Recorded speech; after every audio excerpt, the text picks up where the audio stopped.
ഗാസയിൽ കഴിഞ്ഞ 48 മണിക്കൂറിനുള്ളിൽ ഇസ്രയേൽ നടത്തിയ ആക്രമണങ്ങളിൽ 90 പലസ്തീനികൾ കൊല്ലപ്പെട്ടു. മരിച്ചവരിൽ സ്ത്രീകളും കുട്ടികളും ഉൾപ്പെടുന്നതായി ഗാസ ആരോഗ്യ മന്ത്രാലയം അറിയിച്ചു. തെക്കൻ നഗരമായ ഖാൻ യൂനിസിലെ മവാസി അഭയാർത്ഥി കേന്ദ്രത്തിലുണ്ടായ ആക്രമണത്തിൽ 11 പേരാണ് കൊല്ലപ്പെട്ടത്.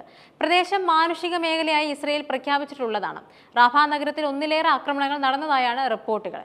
യുദ്ധം തുടരുകയല്ലാതെ ഇസ്രയേലിന് മറ്റ് മാർഗമില്ലെന്നും ഹമാസിനെ നശിപ്പിക്കുകയും ബന്ദികളെ മോചിപ്പിക്കുകയും പ്രദേശം ഇസ്രയേലിന് ഭീഷണിയാകില്ലെന്ന് ഉറപ്പാക്കുകയും ചെയ്യുന്നതുവരെ യുദ്ധം അവസാനിപ്പിക്കില്ലെന്നും ഇസ്രയേൽ പ്രധാനമന്ത്രി ബെഞ്ചമിൻ നെതന്യാഹു വ്യക്തമാക്കി.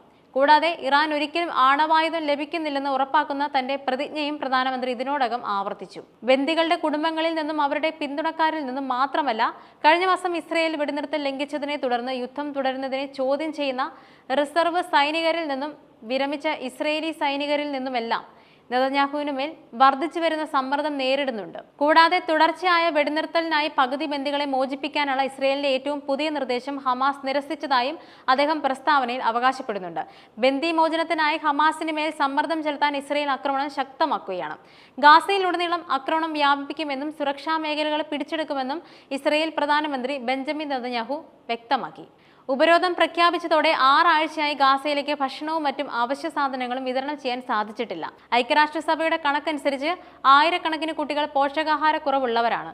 ഭൂരിഭാഗം ആളുകൾക്കും ഒരു നേരത്തെ ഭക്ഷണം മാത്രമാണ് ലഭിക്കുന്നത്. മരുന്നുകളും മറ്റും സഹായങ്ങളും ഗാസയിലേക്ക് എത്തുന്നതിന് ഉപരോധം പിൻവലിക്കാൻ ഇസ്രയേലിനെ പ്രേരിപ്പിക്കണമെന്നും ലോകാരോഗ്യ സംഘടനയുടെ കിഴക്കൻ മെഡിറ്ററേനിയൻ ഓഫീസ് മേധാവി ഡോക്ടർ ഹനാൻ ബാൽഖി യുഎസിനോട് ആവശ്യപ്പെട്ടു. ഇസ്രയേലിലെ യുഎസ് അംബാസഡർ മൈക്ക് ഹക്കാബി ഗാസയിലെത്തി സ്ഥിതിഗതികൾ നേരിട്ട് മനസ്സിലാക്കണമെന്നും ബാൽഖി പറഞ്ഞു. ഇസ്രയേലിന്റെ ആക്രമണത്തിൽ 51,000 പലസ്തീനികൾ കൊല്ലപ്പെട്ടതായാണ് കണക്കുകൾ. അവരിൽ ഭൂരിഭാഗവും സ്ത്രീകളും കുട്ടികളുമാണെന്നാണ് ഗാസ ആരോഗ്യ മന്ത്രാലയം പറയുന്നത്. യുദ്ധത്തിൽ ഗാസയുടെ ജനവാസ മേഖലകൾ പൂർണ്ണമായും നശിച്ചു. ജനസംഖ്യയുടെ 90% പലായനം ചെയ്തുവെന്നും UN റിപ്പോർട്ടുകൾ വ്യക്തമാക്കുന്നുണ്ട്. ലക്ഷക്കണക്കിന് ആളുകൾ താൽക്കാലിക അഭയാർത്ഥി ക്യാമ്പുകളിലും ഇസ്രയേൽ ബോംബിട്ട് തകർത്ത കെട്ടിടങ്ങളിലുമാണ് താമസിക്കുന്നത്.